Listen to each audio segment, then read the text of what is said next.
Movimientos de rebeldía y las culturas que traicionan. Estos movimientos de rebeldía que tenemos en la sangre, nosotros los mexicanos, surgen como ríos desbocanados en mis venas. Y como mi raza, que cada en cuando deja caer esa esclavitud de obedecer, de callarse y aceptar, en mí está la rebeldía encimita de mi carne. Debajo de mi humillada mirada está una cara insolente lista para explotar. Me costó muy caro mi rebeldía, acalambrada con desvelos y dudas, sintiéndome inútil, estúpida e impotente. Me entra una rabia cuando alguien, sea mi mamá, la iglesia, la cultura de los anglos, me dice, haz esto, haz eso, sin considerar mis deseos. Repele. Hablé para atrás. Fui muy hocicona. Era indiferente a muchos valores de mi cultura. No me dejé de los hombres. No fui buena ni obediente. Pero he crecido. Ya no solo paso toda mi vida votando las costumbres y los valores de mi cultura que me traicionan, también recojo las costumbres que por el tiempo se han probado y las costumbres de respeto a las mujeres. But, despite my growing tolerance for this Chicana, la guerra de independencia is a constant. The strength of my rebellion. I have a vivid memory of an old photograph. I am 6 years old. I stand between my father and mother, head cocked to the right, the toes of my flat feet gripping the ground. I hold my mother's hand. To this day, I'm not sure where I found the strength to leave the source, the mother, disengage from my family, mi tierra, mi gente, and all that picture stood for. I had to leave home so I could find myself, find my own intrinsic nature buried under the personality that had been imposed on me. I was the first in 6 generations to leave the valley, the only one in my family to ever leave home. But I didn't leave all the parts of me. I kept the ground of my own being. On it, I walked away, taking with me the land, the valley, Texas. Gané mi camino y me largué. Muy andariega mi hija. Because I left of my own accord, me dicen, ¿cómo te gusta la mala vida? At a very early age, I had a strong sense of who I was and what I was about and what was fair. I had a stubborn will. It tried constantly to mobilize my soul under my own regime, to live life on my own terms, no matter how unsuitable to others they were. Terca. Even as a child, I would not obey. I was, quote, lazy, unquote. Instead of ironing my younger brother's shirts or cleaning the cupboards, I would pass many hours studying, reading, painting, writing. Every bit of self-faith I'd painstakingly gathered took a beating daily. Nothing in my culture approved of me. Había agarrado malos pasos. Something was, quote, wrong, unquote, with me. Estaba más allá de la tradición. There is a rebel in me, the shadow beast. It is a part of me that refuses to take orders from outside authorities. It refuses to take orders from my conscious will. It threatens the sovereignty of my rulership. It is that part of me that hates constraints of any kind, even those self-imposed. At the least hint of limitations on my time or space by others, it kicks out with both feet, bolts. Cultural tyranny. Culture forms our beliefs. We perceive the version of reality that it communicates. Dominant paradigms predefine concepts that exist as unquestionable, unchallengeable, are transmitted to us through the culture. Culture is made by those in power, men. Males make the rules and laws. Women transmit them. How many times have I heard mothers and mothers-in-law tell their sons to beat their wives for not obeying them, for being hociconas, big mouths, for being callejeras, going to visit and gossip with neighbors, for expecting their husbands to help with the rearing of children and the housework, for wanting to be something other than housewives. The culture expects women to show greater acceptance of and commitment to the value system than men. The culture and the church insist that women are subservient to males. If a woman rebels, she's a mujer mala. If a woman doesn't renounce herself in favor of the male, she is selfish. If a woman remains a virgen until she marries, she's a good woman. For a woman of my culture, there used to be only 3 directions she could turn: to the church as a nun, to the streets as a prostitute, or to the home as a mother. Today, some of us have a 4th choice: entering the world by way of education and career and becoming self-autonomous persons. A very few of us.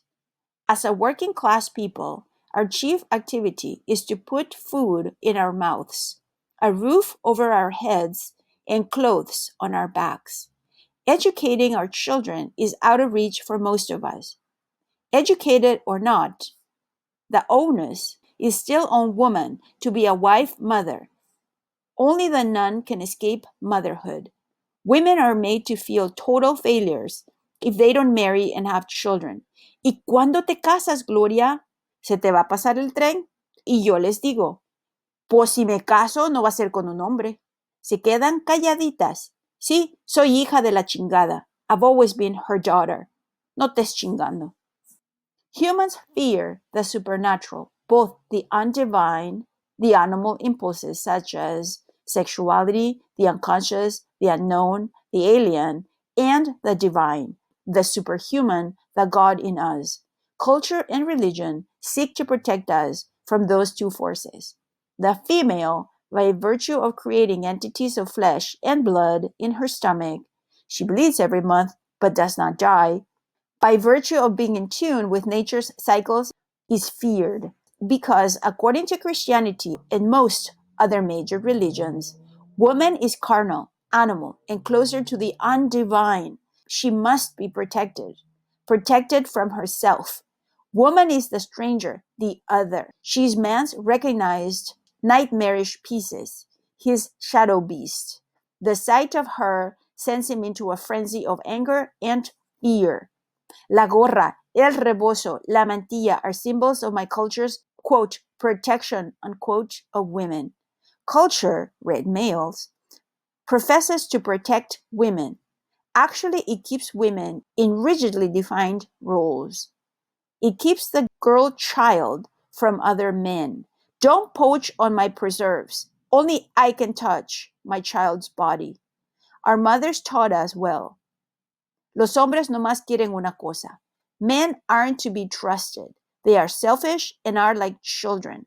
Mothers made sure we didn't walk into a room of brothers or fathers or uncles in nightgowns or shorts. We were never alone with men, not even those of our own family. Through our mothers, the culture gave us mixed messages. No voy a dejar que ningún pelado, desgraciado, maltrate a mis hijos. And in the next breath, it would say, la mujer tiene que hacer lo que le diga el hombre. Which was it to be? Strong or submissive, rebellious or conforming? Tribal rights over those of the individual ensured the survival of the tribe and were necessary then. And, as in the case of all indigenous peoples in the world who are still fighting off intentional premeditated murder, genocide, they are still necessary. Much of what the culture condemns focuses on kinship relationships. The welfare of the family, the community, and the tribe is more important than the welfare of the individual. The individual exists first as kin, as sister, as father, as padrino, and last as self. In my culture, selfishness is condemned, especially in women. Humility and selflessness, the absence of selfishness, is considered a virtue. In the past, acting humble with members outside the family ensured that you would make no one envious. Therefore, he or she would not use witchcraft against you. If you get above yourself, you're an envidiosa. If you don't behave like everyone else, la gente will say that you think you're better than others, que te crees grande. With ambition, Condemned in the Mexican culture and valued in the Anglo comes envy. Respeto carries with it a set of rules so that social categories and hierarchies will be kept in order. Respect is reserved for la abuela, papá, el patrón, those with power in the community. Women are at the bottom of the ladder, one rung above the deviants. The Chicano, Mexicano, and some Indian cultures have no tolerance for deviance. Deviance is whatever is condemned by the community. Most societies try to get rid of their deviance. Most cultures have burnt and beaten their homosexuals and others who deviate from the sexual common. The queer are the mirror, reflecting the heterosexual tribe's fear, being different, being other and therefore lesser, therefore subhuman, inhuman, non-human. Half and half. There was a muchacha who lived near my house. La gente del pueblo talked about her being una de las otras, of the others. They said that for 6 months she was a woman who had a vagina that bled once a month, and that for the other 6 months she was a man, had a penis, and she peed standing up. They called her half and half, mitad y mitad. Neither one nor the other, but a strange doubling, a deviation of nature that horrified, a work of nature inverted. But there is a magic aspect in abnormality and so-called deformity.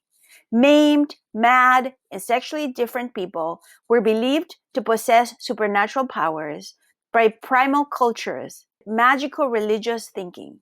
For them, abnormality was the price a person had to pay for her or his inborn extraordinary gift. There is something compelling about being both male and female, about having an entry into both worlds. Contrary to some psychiatric tenets, half and halves are not suffering from a confusion of sexual identity or even from a confusion of gender. What we are suffering from is an absolute despot duality that says we are able to be only one or the other. It claims that human nature is limited and cannot evolve into something better. But I, like other queer people, am two in one body, both male and female. I am the embodiment of the hieros gamos, the coming together of opposite qualities within. Fear of going home, homophobia. For the lesbian of color, the ultimate rebellion she can make against her native culture is through her sexual behavior. She goes against two moral prohibitions, sexuality and homosexuality. Being lesbian and raised Catholic, indoctrinated as straight, I made the choice to be queer. For some, it is genetically inherent. It's an interesting path, one that continually slips in and out of the white, the Catholic, the Mexican, the indigenous, the instincts. In and out of my head, it makes for loqueria, the crazies. It is a path of knowledge, one of knowing and of learning. The history of oppression of our raza. It is a way of balancing, of mitigating duality. In a New England college where I taught, the presence of a few lesbians threw the more conservative heterosexual students and faculty into a panic. The two lesbian students and we two lesbian instructors met with them to discuss their fears. One of the students said, "I thought homophobia meant fear of going home after a residency." And I thought, how apt. Fear of going home and of not being taken in.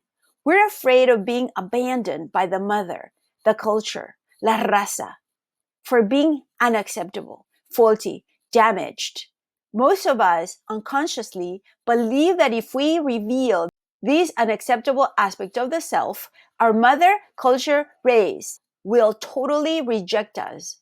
To avoid rejection, some of us conform to the values of the culture, push the unacceptable parts into the shadows, which leaves only one fear, that we will be found out and that the shadow beast will break out of its cage. Some of us take another route. We try to make ourselves conscious of the shadow beast, stare at the sexual lust and lust for power and destruction we see on its face, discern among its features the undershadow that the reigning order of heterosexual males project on our beast. Yet, still others of us take it another step. We try to waken the shadow beast inside us. Not many jump at the chance to confront the shadow beast in the mirror without flinching at her lidless serpent eyes, her cold, clammy, moist hand dragging us underground, fangs bared and hissing. How does one put feathers on this particular serpent? But a few of us have been lucky. On the face of the shadow beast, we have seen not lust, but tenderness. On his face, we have uncovered the lie. Intimate terrorism, life in the borderlands. The world is not a safe place to live in. We shiver in separate cells in enclosed cities, shoulders hunched, barely keeping the panic below the surface of the skin. Daily drinking shock along with our morning coffee, fearing the torches being set to our buildings, the attacks in the streets, shutting down. Woman does not feel safe when her own culture and white culture are critical of her, when the males of all races hunt her as prey. Alienated from her mother culture, quote, alien, unquote, in the dominant culture, the woman of color does not feel safe within the inner life of her self. Petrified, she can't respond, her face caught between los intersticios, the spaces between the different worlds she inhabits. The ability to respond is what is meant by responsibility, yet our cultures take away our ability to act, shackle us in the name of protection, blocked, immobilized. We can't move forward, can't move backwards. That writhing serpent movement, the very movement of life, swifter than lightning, frozen. We do not engage fully. We do not make full use of our faculties. We abnegate. And there in front of us is the crossroads and choice. To feel a victim where someone else is in control and therefore responsible and to blame. Being a victim and transferring the blame on culture, mother, father, ex-lover, friend absolves me of responsibility. Or to feel strong and for the most part in control. My Chicana identity is grounded in the Indian woman's history of resistance. The Aztec female rites of mourning were rites of defiance protesting the cultural changes which disrupted the equality and balance between female and male, and protesting their demotion to a lesser status, their denigration. Like La Llorona, the Indian woman's only means of protest was wailing. So, mamá, raza, how wonderful, no tener que rendir cuentas a nadie.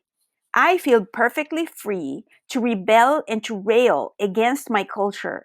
I fear no betrayal on my part because, unlike Chicanas and other women of color who grew up white or who have only recently returned to their native cultural roots, I was totally immersed in mine. It wasn't until I went to high school that I, quote, saw, unquote, whites. Until I worked on my master's degree, I had not gotten within an arm's distance of them. I was totally immersed en lo mexicano, our rural, peasant, isolated Mexicanismo. To separate from my culture, as for my family, I had to feel competent enough on the outside and secure enough inside to live life on my own. Yet, in leaving home, I did not lose touch with my origins because lo mexicano is in my system.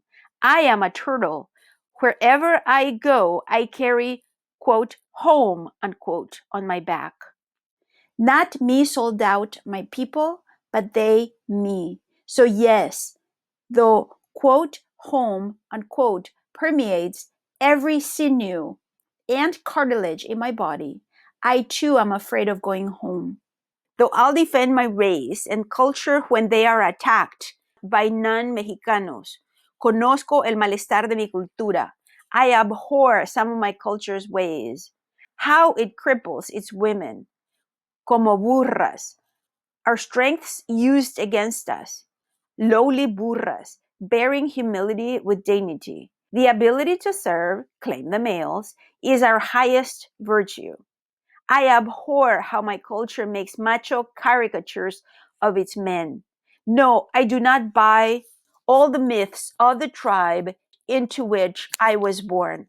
I can understand why, the more tinged with Anglo blood, the more adamantly my colored and colorless sisters glorify their colored culture's values, to offset the extreme devaluation of it by the white culture.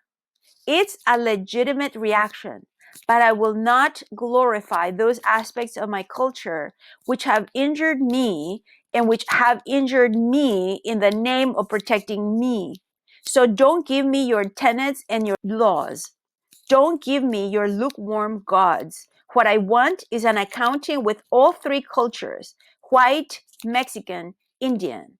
I want the freedom to carve and chisel my own face, to staunch the bleeding with ashes, to fashion my own gods out of my entrails. And if going home is denied me, then I will have to stand and claim my space, making a new culture, una cultura mestiza, with my own lumber, my own bricks and mortar, and my own feminist architecture.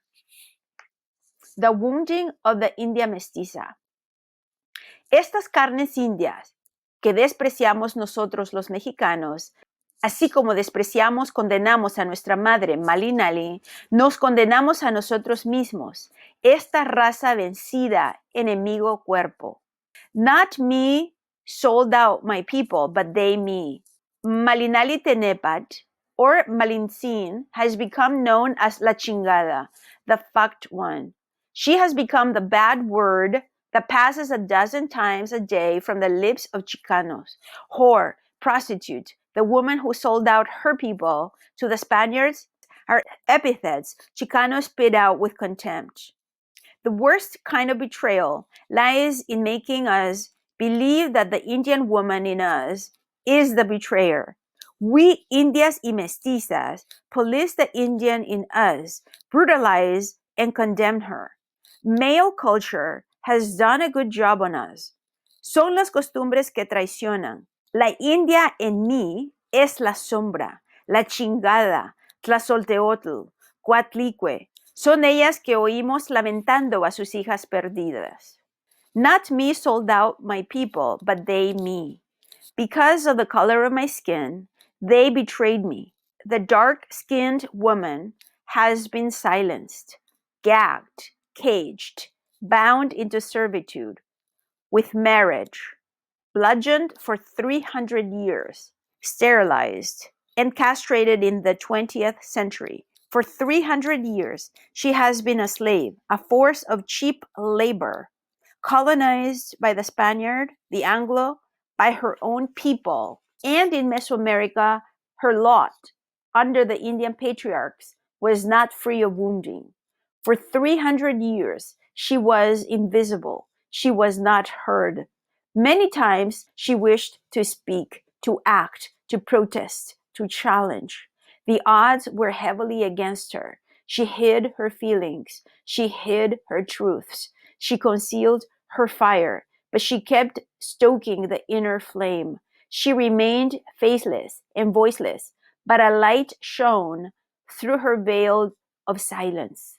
And though she was unable to spread her limbs, and though for her right now the sun has sunk under the earth and there is no moon, she continues, to tend the flame.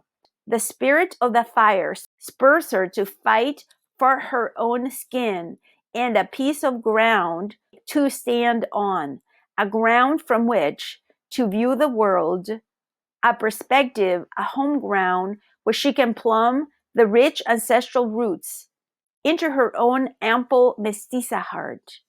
She waits till the waters are not so turbulent and the mountains not so slippery with sleet. Battered and bruised, she waits, her bruises throwing her back upon herself and the rhythmic pulse of the feminine. Cuauhtlalupe waits with her.